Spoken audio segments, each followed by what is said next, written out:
Assalamualaikum warahmatullahi wabarakatuh. Saya Rizka Demayanti, peserta magang di Bimba AIUEU Ki Hajar Dewantoro. Saya akan memberikan jawaban kurikulum dasar hari kedua. Yang pertama, apa pengertian individual system? Individual system adalah kegiatan belajar yang berpusat pada anak sebagai subjek. Pertanyaan kedua, mengapa pendekatan yang dilakukan harus individual system? Karena setiap anak memiliki karakter yang berbeda, jadi kita tidak bisa menyamaratakan setiap anak. Yang ketiga, apa tujuan yang ingin dicapai dengan melakukan pendekatan secara individual system? Tujuannya adalah agar small step system dapat tercapai. Yang keempat, di Bimba, murid dan guru memiliki peran masing-masing. Sebutkan apa peran guru dan murid. Peran murid sebagai subjek adalah untuk agar murid berperan aktif dalam proses belajar, dan peran guru atau motivator adalah memberikan motivasi pada anak, memberikan reward pada anak agar anak semangat belajar anak semakin menggelora. Selanjutnya, apa perbedaan individual system dan classical system? Individual system adalah berpusat pada anak sebagai subjek, sedangkan classical system berpusat pada guru sebagai subjek. Pertanyaan ke-6, bagaimana cara yang dilakukan motivator agar dapat melakukan pendekatan secara individual system? Caranya adalah kita harus memahami karakter anak terlebih dahulu. Kita cari tahu kesukaan anak, dan dari situ kita bisa lebih melakukan pendekatan pada anak. Selanjutnya, apa dampak yang terjadi bila pendekatan dilakukan secara individual system? Yang terjadi adalah small step system dapat tercapai dan kita bisa lebih membantu anak dalam proses belajarnya. Selanjutnya, apa dampak yang terjadi bila pendekatan dilakukan secara classical system?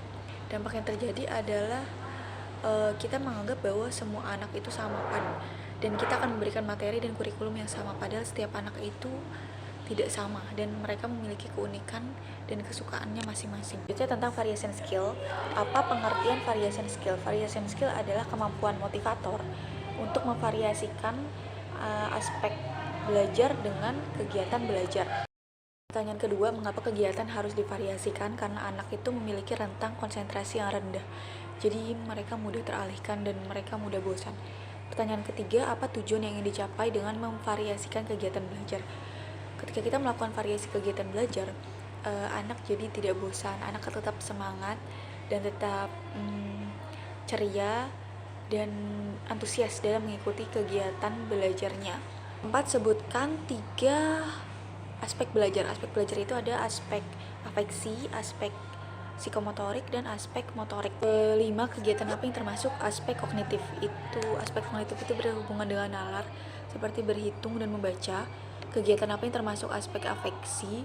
Afektif itu perasaan anak seperti bernyanyi, berdialog. Selanjutnya, kegiatan apa yang termasuk psikomotorik? Psikomotorik itu termasuk ada motorik kasar dan motorik halus. Motorik kasar seperti berlompat, berlari.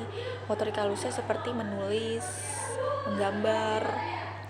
Yang ke-8, bagaimana cara motivator memvariasikan kegiatan belajar dengan aspek belajar?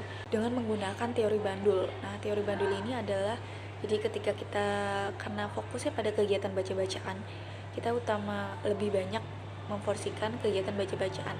Selingannya bisa dengan menulis atau menggambar atau berdialog.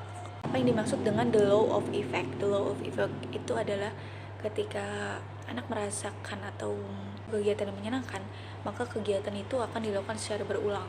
Selanjutnya, apa yang dimaksud dengan the law of exercise?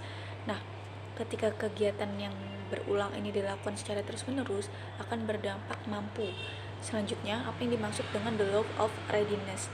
Readiness ini adalah ketika seseorang mampu dan dia akan melakukan kegiatan yang menyenangkan itu berulang, maka secara tidak langsung mereka akan merasa nyaman dan senang dalam prosesnya dan akan menumbuhkan minat belajar secara intrinsik kepada diri mereka sendiri.